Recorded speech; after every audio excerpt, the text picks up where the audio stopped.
en sus orígenes algo de la propuesta de los primeros, las primeras plataformas, por ejemplo, como el caso de Frecuencia Cero, tiene una barra de programática que incluso salían cada programa tenía su día, si no me falla la memoria, ¿no? Era, por ejemplo, no sé, voy a inventar, martes de Testigos del Crimen, por decir algo, viernes de Cinemanet, Horroris Causa todos los jueves. ¿Cómo llegaron a hacer esa selección de programas y sobre todo la programación? Porque aunque tienes la libertad de que el consumidor lo escuche en cualquier momento, pues ustedes lo lanzaban con fechas, exactamente. Sí, éramos bastante exigentes en esa parte.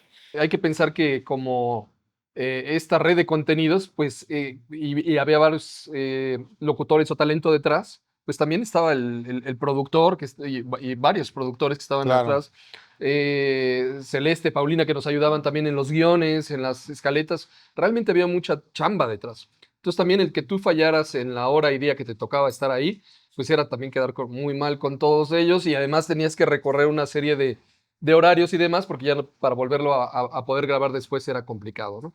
Entonces, pues dependíamos mucho justamente del talento. Ellos eran los que elegían su área de expertise. Justamente se habla de lo que ellos dominan, el tema principalmente de los que ellos dominaban en su momento. Y eso es lo que principalmente dictaba el contenido también, ¿no? Había programas que pues funcionaban muy bien, otros no tan bien. Realmente unos resultaron ser muy exitosos. Cinemanet, un caso de ellos, Horroris Causa, por ejemplo, ¿no? Testigos del Crimen, sin duda, fue uno de los podcasts que también hasta la fecha sigue por ahí teniendo una serie de seguidores. Yo estoy sorprendido, sigue habiendo una serie de base de fans tremenda. Y que pues justamente tenía que venir los conductores en cierto horario tiempo para poder grabar en la cabina, ¿no? Entonces, ¿cuántos llegamos a tener en su momento? ¿Cuántos programas? Yo creo que lo más que tuvimos fue alrededor de 25 programas en línea. Para completar la respuesta, creo que había dos factores. Primero, el compromiso era una emisión semanal, porque pensábamos que el apetito de ese contenido útil o de interés iba a generar que cuando concluyera la escucha de un episodio, tú quisieras más. Entonces, había que estar habilitando contenido nuevo de manera constante y periódica, y pensamos que hacerlo, digamos, semanalmente hacía un símil a lo que en nuestra infancia veíamos en la televisión o ¿Te acuerdas teníamos cuánto acceso. tenía que durar cada episodio? ¿No te acuerdas? Cada episodio debería durar no más de lo que yo hacía en el trayecto de mi casa a Interplanet. 45 minutos. Para poder arrancar, y siempre nos propusimos hacer un lanzamiento de ese 23 de noviembre con una propuesta formal, un canal que tuviera diferentes alternativas, opciones y que fuera robusto y que funcionara. En aquel entonces era entrar a un portal donde incluso tú podías tener ahí el reproductor o hacer la descarga y visualmente te daba todas las alternativas. Y creo que eso fue algo bastante importante y también innovador, pero tenías al alcance de la vista la selección de lo que podías escuchar, a lo que podías acceder, lo que podías descargar. Ahora, estuvimos de forma activa después de ese lanzamiento con los primeros 16 programas, buscando generadores de contenido que quisieran incorporarse. Y creo que el mejor ejemplo es Vino para Principiantes. O sea, es un podcast con nuestro amigo Juan Sotres que trasciende a Frecuencia Cero y que a la fecha, aunque Juan ya no tiene esta productividad de poder generar contenido de manera periódica, sigue subiendo eventualmente programas y tiene una base de seguidores y de escuchas importante. Y el otro ejemplo, bueno, pues es Cinemanet, que es de los fundadores, pero que a la fecha sigue haciendo mucha productividad en términos de generación de contenido y además los crossovers con diferentes podcasters, como es el caso tuyo con Churros y Palomitas, y muchos otros, ¿no? Entonces creo que al final la misma demanda de la audiencia hizo vigentes esos podcasts y aquellos que no lograron sobrevivir, algunos en lo particular, probablemente fue porque ya no existía esa plataforma o ese cobijo que daba una casa productora. Lo mencionas en alguno de tus podcasts. y dices, oye, es que eventualmente puede haber este talento que tiene la capacidad de comunicar sobre un tema de interés, pero se concreta en el talento de la comunicación y del contenido. No tiene el soporte para que pueda grabar, para que pueda postproducir, para que pueda hacer una investigación documental complementaria a su propio conocimiento, para que pueda hacer una postproducción.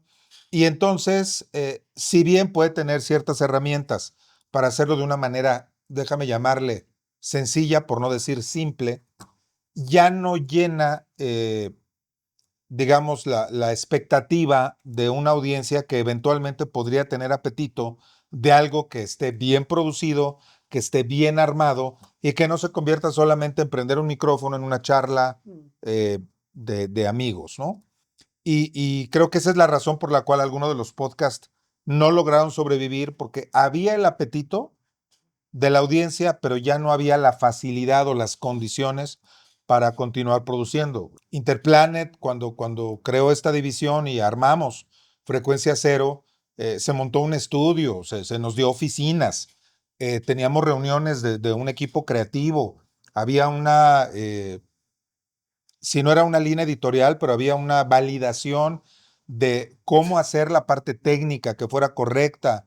De hecho, había un grupo de ingenieros que se encargaban del RCS y Ajá. de mantener los programas, garantizar que en su caso, si había streaming, porque existía la posibilidad, si no había descarga, que fuera continuo, que no se cortara la transmisión. Y ahorita suena como algo muy natural, pero me parece que en aquel momento fue verdaderamente un gran logro a nivel técnico y a nivel tecnológico, porque éramos un gran equipo, o sea, no nada más era la producción, los talentos, los creativos, los conductores, los postproductores, era toda la gente a nivel técnico que estaba en Interplanet Sí. creando condiciones para que el canal funcionara. Probablemente hoy no haya tanta necesidad técnica, pero sí al menos una que en su momento no pudo dar el sustento para que otros programas se mantuvieran en el tiempo. Exacto. De hecho, hablando de esos aspectos técnicos, recuerdo muy bien que tuvimos que desarrollar un pequeño script ahí de un lenguaje, un programa, para que pudiéramos insertar spots publicitarios al principio, en medio y al final del MP3. ¿Cómo lo haces cuando te cambia el patrocinador? O sea, porque dices, bueno, ya grabó el podcast, hago la mención y ahí se va a quedar por siempre, pero el anunciante me pagó por estar un mes. Entonces tuvimos que incluso entrar a las entrañas del archivo MP3 para poderlo separar y meterle estos spots de audio conforme fueran sucediendo estas campañas. O sea, eso fue, la verdad es, de hecho creo que ni he visto que todavía lleguen a hacer eso. Personalmente creo que gracias a la diversidad que hay de contenidos, justamente buscas más el contenido a veces que la calidad de producción también, ¿no? Como lo mencionaste, ¿no? Prefieres escuchar tal vez a un influencer que tal vez no tenga una producción de alta calidad, pero sabes que te identificas con esta persona, ¿no? O sea, ahora como lo vemos, es fácil llegar a un café, prender tu micrófono y hacer un podcast como tal. Tal vez no tengas muchas cosas que decir, pero eres la persona con la que muchas personas se identifican. Algo que sí noto es, tal vez no hay esa exigencia de calidad como tal vez veníamos manejándolo antes en algunos programas o podcasts por lo mismo, ¿no? Que tal vez se le da más peso a esa identificación de persona a persona y de contenido. Fíjate que complementando, yo creo que a nivel del consumo, sí hay una gran diferencia que está basada en un aspecto tecnológico. Cuando iniciamos con Frecuencia Cero, estábamos claros que la manera de hacerlo era descargarlo, No había de otro. porque si no tenías que estar pegado a la computadora, idealmente que tu mamá no quisiera usar el teléfono, o tu tía o tu mujer, y tener disponible entonces la línea telefónica para que tu módem estuviera conectado y hacer un streaming, ese streaming primitivo que usábamos en aquella época. Entonces, la manera de consumirlo era, encuentra lo que te gusta, descárgalo, tenlo en un dispositivo y entonces cuando quieras y cuando puedas, pues ya lo escuchas ahí. Me parece que hoy, al cambiar por completo la manera en la cual consumimos contenido de Internet, que es prácticamente en línea siempre, eh, curiosamente se va pareciendo más a la radio tradicional, porque ¿qué hacíamos cuando no existían los podcasts o cuando no había acceso a contenido en streaming? Pues ponías el radio cuando ibas manejando. El radio nada más. Y ya dijo Toño que lo que él buscaba era no preocuparse por si la antena variaba o se oía interferencia, sino que conectar su dispositivo en aquel momento con cable, porque pues no había Bluetooth como hoy, y entonces poder reproducir lo que tenía grabado en algún dispositivo. Yo creo que hoy la cosa cambia por completo y efectivamente seguimos usando esos momentos o esos espacios de un tiempo al cual estamos obligados a no hacer otra cosa como transportarnos o algo similar, y entonces consumir, pero ahora en línea, con la ventaja de que en ese momento puedes elegir qué quieres escuchar y solamente tienes que poner play, ¿no? Entonces creo que en esos dos sentidos ha cambiado mucho porque hay una alta disponibilidad y una facilidad de reproducción inmediata. Entonces creo que el reto ahora está en la curaduría del contenido, ¿no? Hay tanto que no sabes qué escuchar, ¿no? Este fenómeno del TikTok tiene que ver más con un aspecto generacional de inmediatez.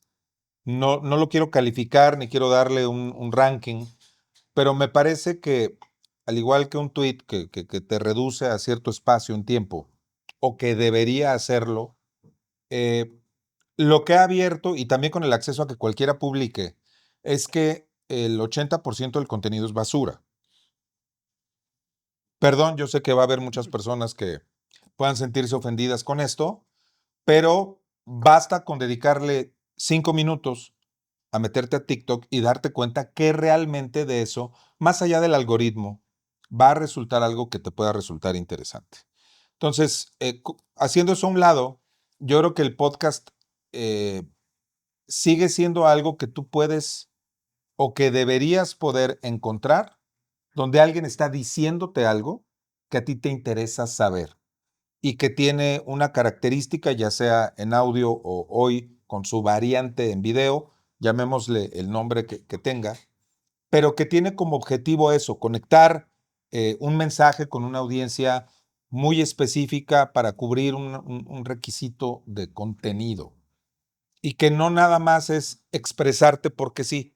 Y ahí es donde veo la enorme diferencia con cosas como TikTok, ¿no? Que, oye, me siento de tal forma o opino tal cosa de esto. Yo no quería saber eso, pero me aparece. A diferencia de, oye, yo quiero que Dan Campos me platique de tecnología y de los... Me suscribo. Entonces me suscribo y lo sigo para que él me cuente de eso. Creo que ahí está la enorme diferencia, al menos en mi consumo, en mi experiencia personal. Conceptualmente, suena a que hay un riesgo de contexto y tiene que ver con un aspecto generacional. Porque al final, personas de nuestra edad estuvimos expuestos a otra manera de obtener información y tenemos, digamos, la costumbre de la compulsa, ¿no? O sea, tú tienes una información y vas y checas. Pero hoy me parece que las nuevas generaciones consumen sin validar, y cuando ya vas a consumir algo que es el reciclado de una cosa sin sustento, está el riesgo de que vivas en un éter de algo que no existe, ¿no? Y me parece que sí habría que tener cuidado con eso. Muchísimas gracias a todos ustedes y desde luego gracias a los que nos acompañaron con esta transmisión y desde luego un agradecimiento muy especial a nuestro genial productor que está ahorita detrás de cámara. Es más, asómese por acá, por favor. ¿Cómo no? Exactamente. Charlie del Río. Charlie del Río, por favor, un sincero agradecimiento por ayudarnos a que tengamos esta charla. Con muchísimo gusto y encantado de haber sido parte además de Frecuencia Cero y colaborar contigo, Dan. Muchas gracias. Un verdadero placer y nuevamente muchísimas gracias. Y bueno, nos estaremos viendo en otros programas y tal vez hasta en otras entrevistas, ¿eh?